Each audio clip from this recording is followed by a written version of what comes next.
একবার ভাবুন তো, এমন এক প্রাসাদের কথা যা একটি মাত্র ফাঁপা মুক্তা দিয়ে তৈরি, যার ভেতরটা 60 মাইল পর্যন্ত প্রশস্ত। ভাবুন তো এমন এক বাগানের কথা যার মাটি হলো জাফরান আর কস্তুরীর মতো সুগন্ধিযুক্ত, আর যার নুড়ি পাথরগুলো হলো মণিমুক্তা। আর ভাবুন তো এমন এক মুহূর্তের কথা যখন আপনি আপনার রবের দিকে তাকাবেন আর সেই দৃশ্য দেখার পর জান্নাতের অন্য সকল নিয়ামত আপনার কাছে তুচ্ছ মনে হবে। এটি কোনো কল্পকাহিনী নয়, এটিই সেই চূড়ান্ত ঠিকানা যার ওয়াদা স্বয়ং মহান আল্লাহ পাক বিশ্বাসীদের জন্য করেছেন। আসুন আজ আমরা পবিত্র কুরআন ও হাদিসের আলোকে সেই কল্পনাতীত জগতের ভেতর দিয়ে এক অবিশ্বাস্য সফরে যাই। এটি হলো সেই অনন্ত সুখের বাগান, জান্নাত জান্নাত জান্নাত। যখন ইমানদার বান্দারা পুলসিরাতের সেই ভয়ঙ্কর রাস্তা সফলভাবে পার হয়ে যাবেন, তখন তারা জান্নাতের দরজার কাছে পৌঁছাবেন। সেখানে তারা দেখতে পাবেন বিশাল এবং সুন্দর সুন্দর দরজা, যা দিয়ে মনমুগ্ধকর এক স্বর্গীয় সুগন্ধ ভেসে আসছে। সেখানে ফেরেশতারা তাদের স্বাগত জানানোর জন্য সারিবদ্ধভাবে দাঁড়িয়ে থাকবেন। তারা বলবেন, সালামুন আলাইকুম, আপনাদের উপর শান্তি বর্ষিত হোক। আপনারা কতই না ভালো ছিলেন, আপনারা দুনিয়াতে ধৈর্য ধরেছিলেন, তার ফল দেখুন। আপনাদের শেষ ঠিকানা কতই না সুন্দর। এবার চিরদিনের জন্য জান্নাতে প্রবেশ করুন।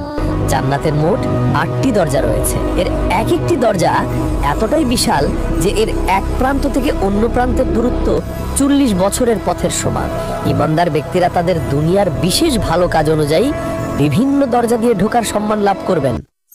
যেমন যারা ঠিকমতো নামাজ পড়তেন তাদের ডাকা হবে বাহবুস সালাহ থেকে, আর যারা রমজানের রোজা রাখতেন তাদের জন্য থাকবে বিশেষ একটি দরজা যার নাম হলো আর রাইয়ান। হাদিসে এসেছে এই দরজা দিয়ে শুধুমাত্র রোজাদার ব্যক্তিরাই প্রবেশ করবেন, তাদের ছাড়া আর কেউই এই দরজা দিয়ে ঢুকতে পারবে না। আর হযরত আবু বকর সিদ্দিকের মতো কিছু বিশেষ বান্দা থাকবেন যাদেরকে জান্নাতের 8টি দরজা থেকেই ঢোকার জন্য ডাকা হবে।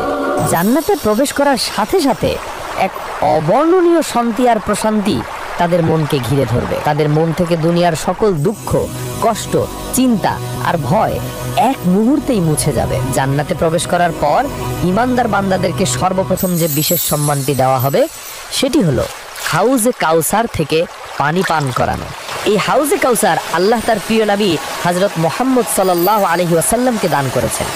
এটি একটি বিশাল ঝর্ণা বা জলাধার।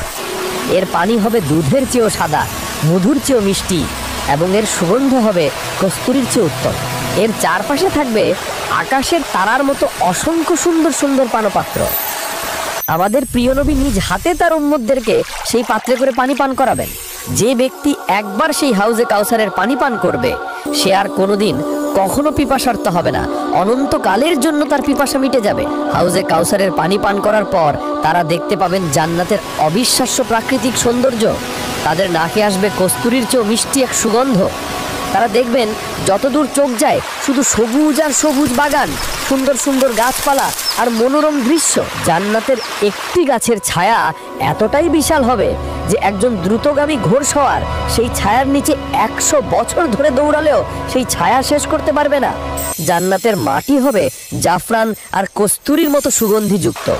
এর নুড়ি পাথরগুলো হবে মণিমুক্তা, আর এর বাড়ির ইটগুলো হবে সোনা আর রূপার তৈরি। সেখানে তারা দেখবেন 4টি প্রধান নহর বা নদী যা তাদের প্রাসাদের নিচ দিয়ে বয়ে যাবে।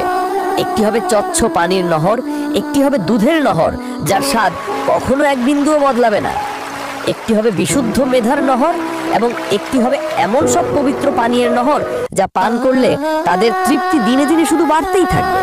এছাড়াও জান্নাতে থাকবে অসংখ্য ঝর্ণা, যেমন সালসাবিল নামক একটি ঝর্ণা যার পানি হবে আদার মতো স্বাদযুক্ত। আরেকটি ঝর্ণার নাম হবে তাসনিম, যা হবে জান্নাতের সর্বশ্রেষ্ঠ পানীয় এবং এটি শুধুমাত্র আল্লাহর সবচেয়ে নিকটবর্তী বান্দারাই পান করতে পারবেন। জান্নাতে প্রত্যেক ইমানদার ব্যক্তির জন্য থাকবে বিশাল বিশাল প্রাসাদ বা মহল। কোনটি হবে স্বচ্ছ কাচের তৈরি যা ভেতর থেকে বাইরে এবং বাইরে থেকে ভেতরে দেখা যাবে, আর কোনো কোনো প্রাসাদ হবে একটি মাত্র ফাঁপা মুক্তা দিয়ে তৈরি বিশাল তাঁবু যা অনেক মাইল পর্যন্ত লম্বা হবে। সেই প্রাসাদের ভিতর থাকবে নরম রেশমের গালিচা আর উঁচু উঁচু সিংহাসন, যেখানে তারা একে অপরের মুখোমুখি হয়ে হেলান দিয়ে বসবে আর গল্প করবে।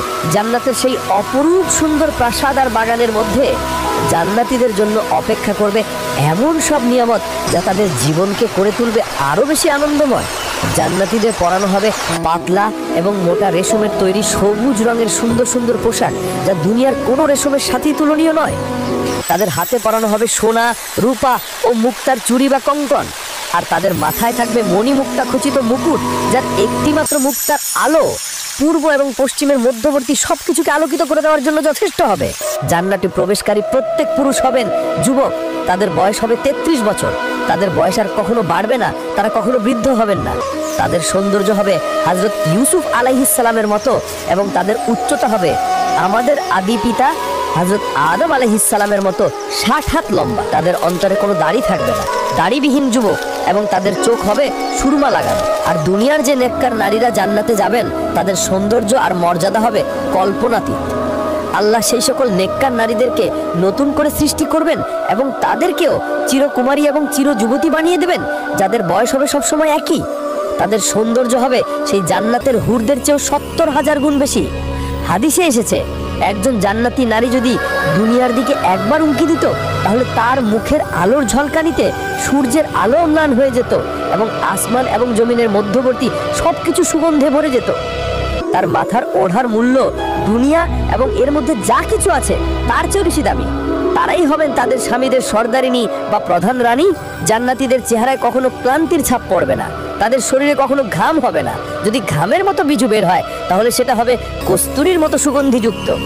নারী পুরুষ উভয়েরই সৌন্দর্য সেখানে দিনে দিনে শুধু বাড়তেই থাকবে, কখনো এক বিন্দুও কমবে না। জান্নাতের খাবার হবে দুনিয়ার খাবার চেয়েও হাজার হাজার গুণ বেশি সুস্বাদু।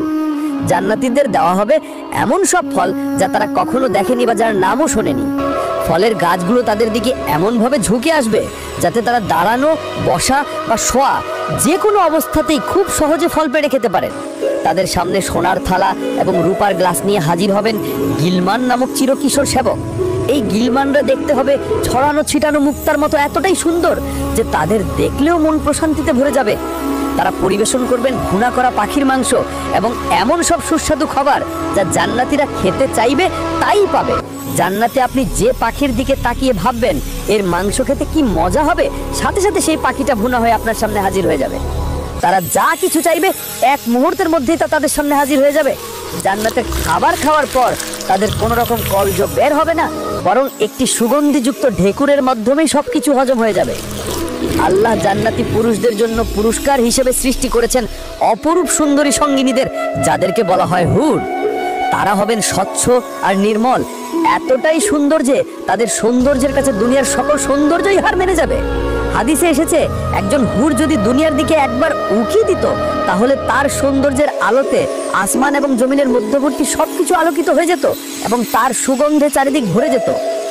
তারা হবেন লজ্জাশীলা এবং তারা তাদের স্বামীদের ছাড়া আর কারো দিকে তাকাবেন না। তাদের চোখ হবে হরিণের চোখের মতো বড় এবং সুন্দর। এখন প্রশ্ন আসতে পারে, দুনিয়ার যে নেককার নারীরা জান্নাতে যাবেন তাদের কি হবে? আল্লাহ সেই সকল নেককার নারীদেরকে নতুন করে সৃষ্টি করবেন এবং তাদের সৌন্দর্য আর মর্যাদা হবে সেই হুরদের চেয়েও হাজার হাজার গুণ বেশি। তারাই হবেন তাদের স্বামীদের সর্দারিনী বা প্রধান রানী। জান্নাতের প্রাসাদ, খাবার আর পোশাকের চেয়েও সুন্দর হবে সেখানকার সামাজিক জীবন, কারণ আল্লাহ জান্নাতীদের অন্তর থেকে দুনিয়ার সকল প্রকার হিংসা, বিদ্বেষ, রাগ, ঘৃণা আর দুঃখ কষ্ট বের করে নেবেন। জান্নাতে প্রবেশ করার পর সবার অন্তর হয়ে যাবে একদম পরিষ্কার আর একে অপরের প্রতি ভালোবাসার শ্রদ্ধায় পরিপূর্ণ হবে। সেখানে কেউ কারো উপর অহংকার করবে না, কেউ কাউকে ছোট করে দেখবে না। সেখানে কোনো মিথ্যে কথা থাকবে না, কোনো গীবাত বা পরনিন্দা থাকবে না, থাকবে শুধু সুন্দর আর পবিত্র কথা। ফেরেশতারা তাদের সালাম জানাবেন আর তারাও একে অপরকে সালাম জানাবেন। জান্নাতে কোনো অসুস্থতা নেই, কোনো ক্লান্তি নেই, কোনো ঘুম নেই এবং কোনো মৃত্যু নেই। এটি হলো এক অনন্ত অফুরন্ত সুখের জীবন। জান্নাতীবাসীরা তাদের পরিবার পরিজন, যেমন বাবা মা, স্বামী স্ত্রী, সন্তান সন্ততি এবং বন্ধু বান্ধব যারা ঈমানদার ছিল, তাদের সাথে আবার মিলিত হবেন। যদি পরিবারের কারো মর্যাদা কম থাকে, তাহলে আল্লাহ তার দয়ায় নিজের মর্যাদার সদস্যদেরকে উপরের মর্যাদার সদস্যদের সাথে মিলিত করে দেবেন, যাতে তাদের আনন্দ পূর্ণতা পায়। তারা একসাথে তাদের প্রাসাদের সিংহাসনে বসে দুনিয়ার জীবনের কথা মনে করবে।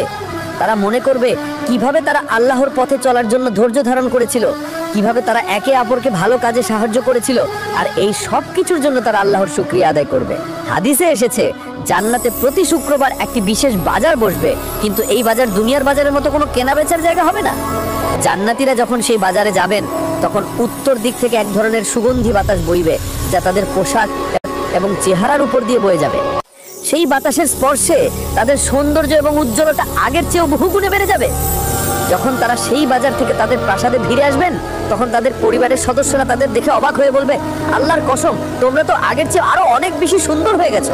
উত্তরে তারাও বলবে, আল্লাহর কসম, তোমরাও তো আমাদের যাওয়ার পর আরো অনেক বেশি সুন্দর হয়ে গেছো। এভাবেই জান্নাতে তাদের সৌন্দর্য এবং সুখ দিনে দিনে শুধু বাড়তেই থাকবে, কখনো কমবে না। কিন্তু জান্নাতের এই সমস্ত নিয়ামত, এই সমস্ত সুখ এবং সৌন্দর্যের চেয়েও বড় এবং সর্বশ্রেষ্ঠ একটি পুরস্কার রয়েছে। একদিন আল্লাহ জান্নাতবাসীদের ডেকে বলবেন, হে জান্নাতের অধিবাসীরা, তোমরা কি সন্তুষ্ট?